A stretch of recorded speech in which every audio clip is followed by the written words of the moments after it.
دو انسانوں کو سب سے خوفناک عذاب ہونے والا ہے، دو انسانوں کو، ایک سود کھانے والا، ایک قتل کرنے والا، ایک سود کھانے والا، ایک ناحق قتل کرنے والا۔ یہ ہمارے نبی کی امت ہے، کسی نے بتایا، کسی نے محنت نہیں کی۔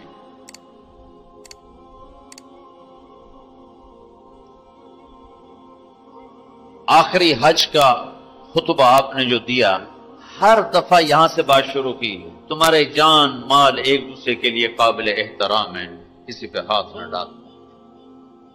میرے نبی نے کبھی زبان سے کسی کو دکھ نہیں پہنچایا، کبھی زبان سے کسی کا نام لے کر اس کو رسوا نہیں کیا۔ زبان کی لگائی ہوئی آگ ہے جو آج سارے بھڑکتے ہوئے دیکھ رہے ہیں۔ تو بھائیو، محبت سے رہنا سیکھو، معاف کرنا، درگزر کرنا سیکھو، اپنے اللہ کے سامنے جھکنا سیکھو۔ جب قومیں زوال کا شکار ہوتی ہیں، کہتی ہیں یہ فلاں کی سازش ہے، جیسے آج کل کہتے ہیں مسلمان، امریکہ کی سازش ہے، یہ سب یہودیوں کی سازش ہے، یہ کراچی کے بینکوں میں جو سود پہ پیسہ پڑا ہوا ہے، یہ امریکہ کی سازش ہے، یہودیوں کی سازش ہے۔ جو رات کو شراب چلتی ہے اور مجرے ہوتے ہیں، یہ امریکہ کی سازش ہے، یہ یہودیوں کی سازش ہے۔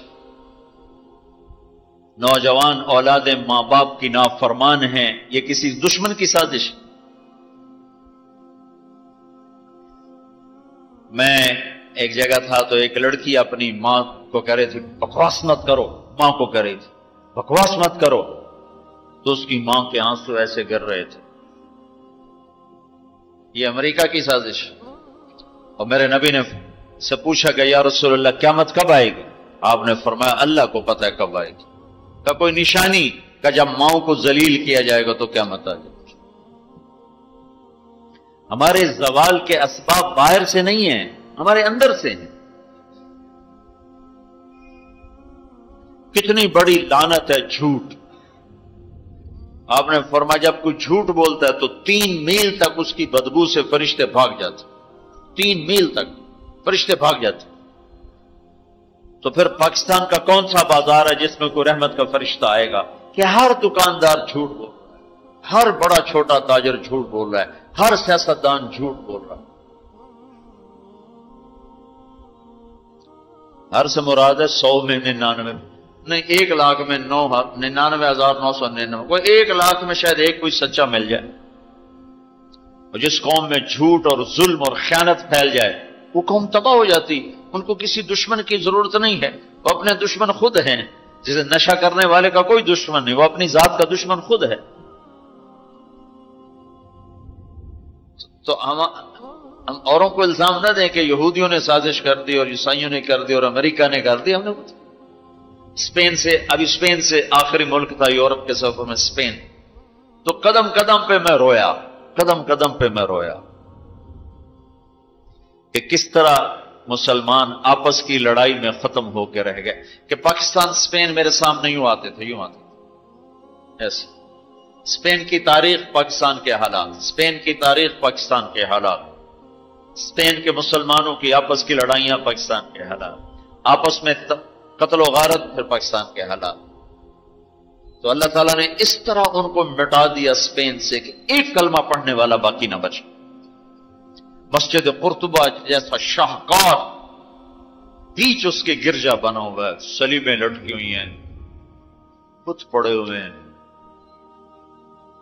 نماز منع ہے، بورڈ لگا ہوا ہے۔ تو میں وہاں محراب کے قریب جا کے کھڑا ہو گیا اور تصور میں دیکھنے لگا کہ یہ وہ جگہ ہے، تاریخ سے سبق نہ لینا بھی بڑا اندھیر پر ہے۔ یہ وہ جگہ ہے جہاں یحییٰ بن یحییٰ اندلسی کے درس ہوتے تھے، علامہ قرطبی کی تفسیر چلتی تھی، ابن عربی کے تصوف کے نکات کھولے جاتے تھے، ابن حزم کے فقہی مقالات سنائے جاتے تھے، بقی ابن مخلد جیسی شخصیات یہاں بیٹھ کے قال اللہ قال رسول کہتے۔ ننگی عورتیں پھر رہی ہیں نکریں پہنی ہوئی، وہ تو ایک ان کے لیے تفریح کی جگہ بنی۔ میں تو آنکھوں سے بھی رو رہا تھا اور دل سے بھی رو رہا تھا، اور زیادہ رونا اس پہ آ رہا تھا کہ اپنا ملک دیکھ رہا تھا کہ آج میرے ملک کے لوگوں کو ہوش نہیں ہے، وہ کیا کرتے ہیں۔ دین پہ نفرت، فرقہ واریت کی نفرت، سیاست کی نفرت، قوم کی نفرت، صوبوں کی نفرت، شہروں کی نفرت، زبان کی نفرت، کون کون سا زخم ہے جو اس جسم پہ نہیں لگا ہوا؟ اب کون کون سے زہریلے تیر ہیں جو اس پر نہیں چلائے گے؟ میں ایسے ہی کھڑا دیکھتا، پھر میں محراب کے پاس جا کے کھڑا ہو گیا، تو 700 سال پرانی قرآن کی آیات اب بھی اسی طرح لکھی ہوئی۔ تو میں نے کہا یا اللہ، میں یہ نماز تو کوئی نہیں ہوگی، کسی کے نزدیک بھی ایسی نماز نہیں ہے، پر تو جانتا ہے کہ میں چاہتا ہوں میں اس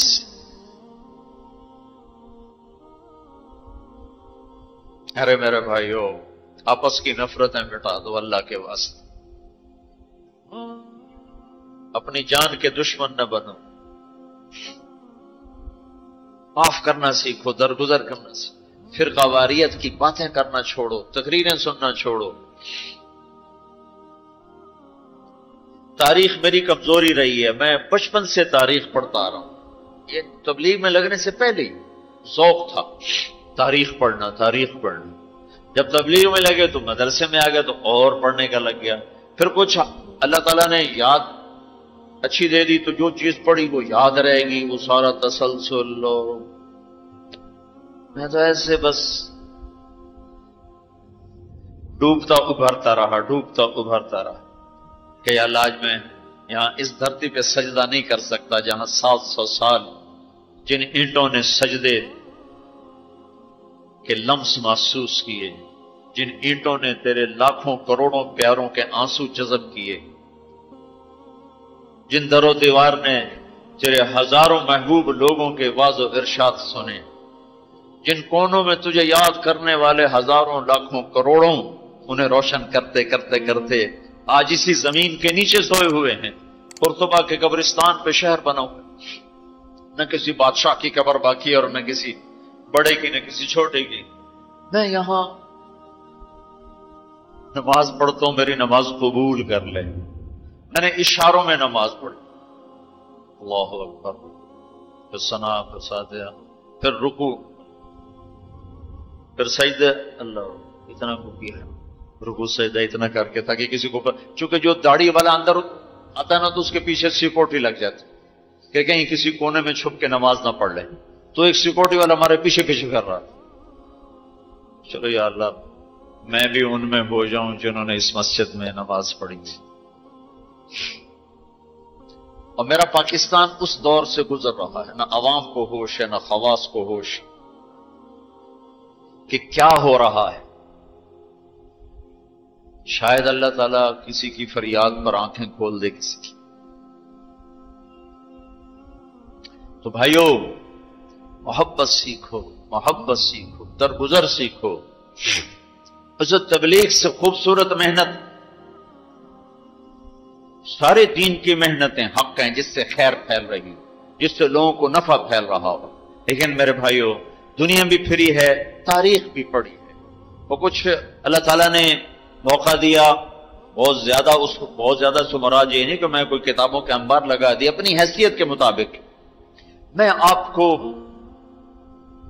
اندر کے یقین کے ساتھ کہتا ہوں کہ پہلے 300 سال کا تو کوئی مقابلہ نہیں، پہلے 300 سال کو چھوڑ کر ان 1100 سال میں تبلیغ جیسا کام کبھی نہیں ہوا۔ میں تمہارے سامنے ہاتھ جوڑتا ہوں، تبلیغ میں وقت دو، اگر اپنے اللہ سے تعلق بنانا ہے، اگر لوگوں کو اللہ کی طرف پھیرنا ہے تو تبلیغ میں جاؤ۔ بہت بڑا مجمع آیا ہوا ہے، صرف ہر مہینے 3 دن کی نیت کر لو کہ ہر مہینے 3 دن لگانے ہیں۔ کرو گے نیت؟ کرتے ہو نیت؟ ہر مہینے 3 دن لگانے شروع کرو۔ تمہاری زندگی میں تبدیلی آ جائے گی. 6 بر اعظم کے انسانوں تک پیغام پہنچ رہا ہو، ہر زبان کے لوگوں کو ہدایت مل رہی ہو، ہر طبقے کو ہدایت مل رہی ہو. جب طوائفوں کی طرف ذہن گیا، پھر ان کا خسروں کو بھی تو لینا چاہیے، وہ بھی تو نبی کی امت ہے، ان کے پاس پہنچ گئے. تو ہمارے علاقے کا سب سے بڑا ڈانسر اب اس کی داڑھی ہے، 5 وقت کا پہلی صف کا نمازی ہے. جب میری اس کی پہلی ملاقات ہوئی، میں نے کہا تو کبھی نماز پڑھی؟ کہا جی کدی نہیں. کدی جمعہ پڑھے؟ جی کدی نہیں. عید پڑھی؟ جی کدی نہیں. میں کیوں؟ کہ جی یہ مولوی ساڑھے نال نفرت کریں دن اور اساں بھی پرا پرا رہ جانے ہیں، تو سب پیار کی ایسی آ گئے ہیں. اس کا چلا بھی لگ چکا ہے، داڑھی بھی رکھ لی ہے. ایک مجھے ملا ناچم، یہی اس کے بال کٹوائے، سارا کچھ سٹ سٹ کیا. اور کچھ عرصے بعد پھر میں دیکھو نا سرخی لگا ہی فوٹو، وہ تھے نا کی بڑی. اس نے اپنے واقعہ سنا. کہا جی میں مسجد میں گیا نماز پڑھنے، تو مولوی صاحب نے آخیا اے خسرا کدے اندر وڑا ہے، باہر کٹو، باہر کٹو. تو وٹیک سنگھ گئی ہماری جماعت 95 میں. تو اس وقت وہ یہ سوشلزم کا بڑا مرکز تھا. تو اس کے جا کے اس سے ملے ہمارے ساتھی، جو بڑا ان کا وہ پریزیڈنٹ تھا، صدر تھا. اس نے کہا جی مسلمان ہوں، کافر نہیں ہوں، سوشلزم سے متاثر ہے. تو اس کی ہم بات کرتے تھے، ہم پر دہریے کا لیبل لگنا شروع ہو گیا، دہریے دہریے دہریے. ایک دن نماز پڑھنے گیا مسجد، ظہر کی نماز تھی، اثر کی نماز. وضو کر لیا تھا اور مسح کے لیے پانی لیا، مسح کرنے کے لیے ہاتھوں میں پانی لیا. تو پیچھے سے مولوی صاحب کی آواز آئی، امام مسجد، اے دہریہ اندر کدے وڑا ہے، باہر کٹو. تو میں نے وہ پانی یوں کر دیا، اور اس کے بعد آج تک میں مسجد نہیں گیا. اس میں جتنا مجرم وہ ہے، اتنا ہی مجرم وہ امام مسجد ہے جس نے یہ کہا ہے دہریہ باہر کٹو. تو بھائیو بہت بڑا مجمع بیٹھے ہو اوپر نیچے، اور اکثر نوجوان نظر آ رہے ہو. محبت سیکھو، اللہ سے صلح کر لو، توبہ کرو. یہ جو لوگ چوریاں ڈاکے کر رہے ہیں، ان کے لیے بھی دعا کرو کہ اللہ ان کو بھی ہدایت دے. وہ اس حال میں مر گئے تو پتہ نہیں کون سی جہنم میں جائیں گے. تو نیت کرتے ہو سارے؟ ایک نیت میں اور کروایا کرتا ہوں کہ بھئی آج تک جو ہوا ہوا، آئندہ توبہ، صلح کر کے اٹھیں، اللہ کی بارگاہ میں صلح کر کے اٹھیں. تو اس کی بھی نیت کرتے ہو؟ ابھی تمہارے آنے سے پہلے اسپین کے ایک ساتھی سے بات ہو رہی تھی، وہ جو میں آخر میں توبہ کرواتا ہوں. انہوں نے کہا جی آپ تو چلے گئے ہیں اور ہمیں مسلسل خبریں آ رہی، چونکہ وہاں پاکستانی بہت زیادہ شراب کا کام کرتے ہیں، ان کے ہوٹلز ہیں تو ہوٹل میں شراب چلتی ہے. انہوں نے کہا جی مسلسل ہمارے لوگ کہ اسی جی توبہ کیتی ہے، باجی اسی شراب بیچنی بند کرتی، شراب بند کرتی، شراب بند کرتی. مختلف جگہوں سے خبریں آ رہی. کہا جی ہم نے وہاں توبہ کی، ہم نے سوچا تھا مکے جائیں گے، وہاں جا کے توبہ کریں گے، لیکن وہ تو ادھر ہی انہوں نے ہمیں توبہ کروا دی، تو بس یہ ہماری توبہ، ہماری توبہ. تو ایک یہ کہوں گا کہ توبہ کر کے اٹھو، ٹھیک ہے؟ جو پیچھے گزر گئی اللہ معاف کر دے، آئندہ تجھ سے صلح کر کے چلیں گے.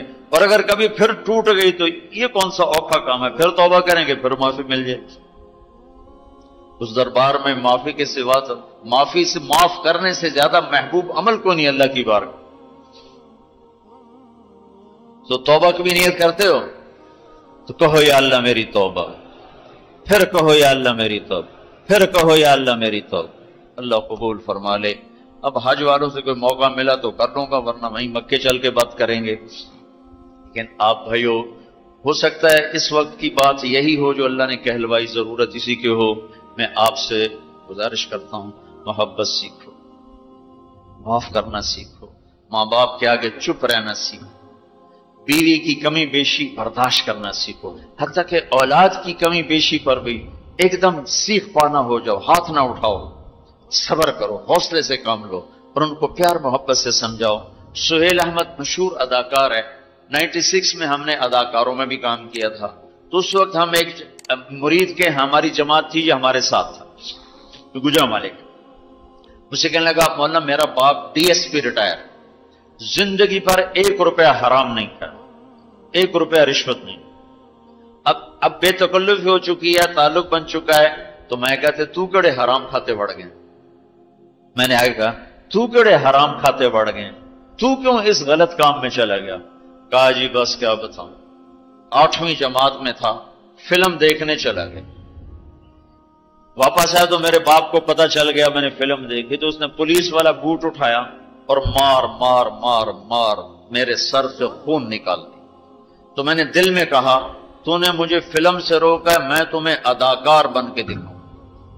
کہا جی وہ شیطانی ضد پر آج یہ ہو رہا، اپنی اولاد کے ساتھ، استادوں تو شاگرد کے ساتھ ہمارے یہاں سختی ہے، اسکول ٹیچر بھی، مدرسوں کے مدرسین بھی بہت شدت کا لہجہ، سختی کا لہجہ،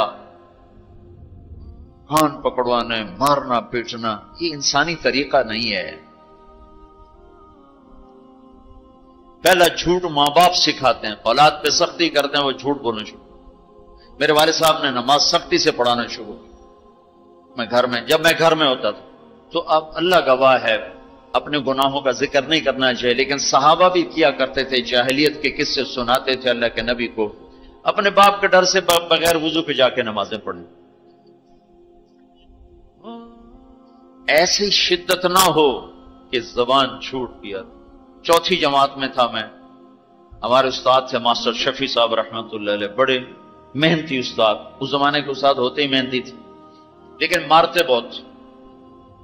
انہوں نے ہمیں حساب کا سوال لکھایا، سلیٹیں ہوتی تھیں اس پر، اب میں کوئی 12ویں نمبر پہ بیٹھا ہوا تھا، اور جو جا رہا ہے آتا نہیں، ٹھو ٹھو ٹھو ٹھو، سوٹے بھی مکے بھی، میں کہہ رہا بھی مر گئے، مجھے بھی نہیں آتا تھا، اور میں انتظار کر رہا ہوں کہ یا اللہ میں اس سے نکلوں کیسے، سوال تو آتا نہیں، پکی گل ہے سوٹے ہی ہیں۔ اب میرا چھوٹا ذہن اور میں سوچ رہا ہوں کہ کیا چکر چلاؤں، کیا چکر چلاؤں۔ تو تھوڑا سا بیک گراؤنڈ یہ ہے کہ چونکہ ہمارا زمیندارہ ماحول تھا، تو استادوں کو گھر ہماری طرف سے گندم جاتی تھی، چاول جاتے تھے، گھی جاتا تھا، آٹا جاتا تھا، مکھن جاتا تھا، چینی جاتی تھی، مرچیں جاتی تھی، جو سیزن پہ تو وہ جاتی تھی۔ تو کوئی 2 مہینے پہلے میرے استاد جی نے کہا تھا کہ پتر مرچاں بھجوا دے، ابے نو آخی مرچاں بھجوا دے میرے، وہ میں بھول گیا کہنا بھول گیا۔ تو میں بیٹھا سوچ رہا ہوں یا اللہ جان کیسے بچاؤں، وہ 2 مہینے پرانی بات یاد آ گئی۔ جب میرے سے آگے 2 لڑکے رہ گئے، اس وقت یہ سارا پچھلا کمپیوٹر کھلا، تو میں اٹھ کے گیا، میں نے کہا استاد جی ابا جی پہ آتے ہیں کل مرچاں پہنچ جا سک، ابا جی پہ آتے ہیں کل مرچاں پہنچ جا سک۔ میں نے کہا شاباش میرا پتر تو پائے جا۔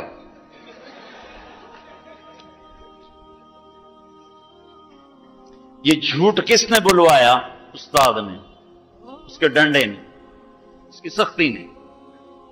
ماں باپ سے بھی کہتا ہوں، مدرسے کے علماء سے کہتا ہوں، اسکول کے ٹیچروں سے کہتا ہوں، محبت سیکھو، محبت سکھاؤ۔ اولاد سے کہتا ہوں ماں باپ کی محبت سیکھو، ان کی شدت کو برداشت کرنا سیکھو۔ بھائی سے کہتا ہوں بھائی کی برداشت کر، آپ بیٹھے ہو عورتیں نہیں ہیں تو آپ سے کہتا ہوں بیوی کی برداشت کرو، ماں کی برداشت کرو، بہنوں کی برداشت، جو بھی کوئی بلندیوں کے راستے ہیں وہ برداشت میں چھپے ہوئے۔ اور تبلیغ میں وقت دو، تبلیغ سے پڑھ کر سارے دین کے کام خیر کے ہیں جس سے لوگوں کو نفع ہو رہا ہے، لیکن جو سب سے اس وقت لوگوں کے لیے خیر بھلائی کا کام ہے وہ یہ تبلیغ کا ہے، اس میں ٹائم دیا کرو، آپ کو بہت نفع ہو۔